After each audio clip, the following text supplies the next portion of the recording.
আসসালামু আলাইকুম। একটা ব্যাপারে একটু কথা বলবো। গাড়ির ফ্রিকুয়েন্ট ছোটোখাটো বিভিন্ন প্রবলেম কিন্তু হয় আমাদের। আর যদি আপনি না জানেন এই প্রবলেমটা আপনার কাছে অনেক বেশি মনে হবে।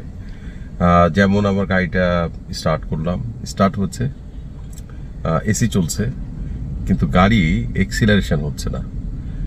এক্সিলারেটারে যত চাপ দিই গাড়ি মানে একেবারেই যাচ্ছে না। এই অবস্থায় গাড়ি আবার স্টার্ট করলাম, আবারও গাড়ি ইঞ্জিন স্টার্ট হচ্ছে, গাড়ি এসি চলছে, কিন্তু গাড়ি চলছে না। ইভেন ডিতে বা রিভার্স গিয়ারে দিলে গাড়িটা খুব সামান্য মুভ করছে। তো এই অবস্থায় মনে করলাম গাড়ি গিয়ার বক্স নষ্ট হয়ে গেছে অথবা খুব মানে মেজর কোনো প্রবলেম। আমার রেগুলার যে মিস্ত্রি আছে তাকে ফোন করলাম, পরামর্শ নিলাম।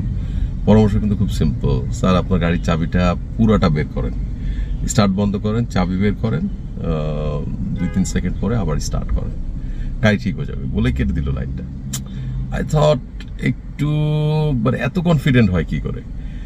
তারপরে আমি একই জিনিসটা করলাম, গাড়ির চাবিটা বের করলাম, দেন 2-3 সেকেন্ড পর আবার স্টার্ট করলাম, গাড়িটা অটোমেটিক্যালি স্টার্ট হলো এবং is performing like as before. So আপনাদের কাছে আমার কথা হচ্ছে, এই ধরনের প্রবলেম যদি হয় তাহলে আরেকটা কাজও করতে পারেন। গাড়িটা স্টার্ট বন্ধ করে ব্যাটারির কানেকশান ডিসকানেক্ট করে আবার কানেক্ট করতে পারেন। ডোন্ট বিকাম অ্যাংশাস অর চলার পথে গাড়ি নিয়ে ছোট ছোট প্রবলেম থাকবে। তো আপনি যদি জানেন সিম্পল কিছু টিপস আপনার জন্য হেল্প করবে। সো আই হোপ যে this is the learning I got today.